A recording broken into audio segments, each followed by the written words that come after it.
অনেক দিন পরে চলে আসলাম আমাদের খামারে। তো কয়েকদিন যাবৎ কিন্তু অনেক বেশি ঠান্ডা ছিল, যার কারণে আসতে পারি নাই। তো এই হচ্ছে আমাদের খামার। তো এখানে খাবারের পটগুলো, গামলাগুলো সব কিছু রয়েছে। তো এই যে দেখতে পাচ্ছেন, এই হচ্ছে হাঁসের বাচ্চাদের খাবার। তো এবার কিন্তু আমরা প্ল্যানেটের বাচ্চা নিয়েছি। আর প্ল্যানেটের বাচ্চাগুলো কিন্তু বেশ সুস্বাস্থ্যবান এবং অনেক সুন্দর। তাদের রোগবালাই কম, তাদের কিন্তু স্বাস্থ্য মানে সব কিছু একদম ভালো। তো এই যে দেখতে পাচ্ছেন, বাচ্চাগুলো কিন্তু এখনও বোর্ডারের মধ্যে রয়েছে, বোর্ডিংয়ে আছে।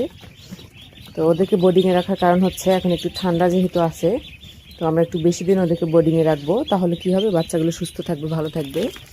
তো এই যে দেখতে পাচ্ছেন, বাচ্চাগুলো মাশাআল্লাহ অনেক হেলদি আছে এবং ওদেরকে আমরা খুব সুন্দরভাবে রেখেছি। খাবার পানি সব কিছু দেওয়া আছে। ওরা এখন বোর্ডিংয়ের মধ্যে আর কয়েকদিন থাকবে, প্রায় এক সপ্তাহের মতো ওরা কিন্তু বোর্ডিংয়ে থাকবে। তো আমরা এখানে 3টা বোর্ডারের মধ্যে কিন্তু রেখেছি। তো আমাদের কিন্তু এবছর মানে এইবার হচ্ছে প্রায় 800 বাচ্চা আসার কথা ছিল। সো রাস্তায় মাঝখানে একটা দুর্ঘটনা ঘটার কারণে আমরা কিন্তু 750টি বাচ্চা পেয়েছি, আলহামদুলিল্লাহ। তো যাই হোক, তারা যেন সকলে সুস্থ থাকে, তাদের জন্য সবাই আমার জন্য দোয়া করবেন, যেন আমরা খামারটাকে সুন্দরভাবে গড়ে তুলতে পারি।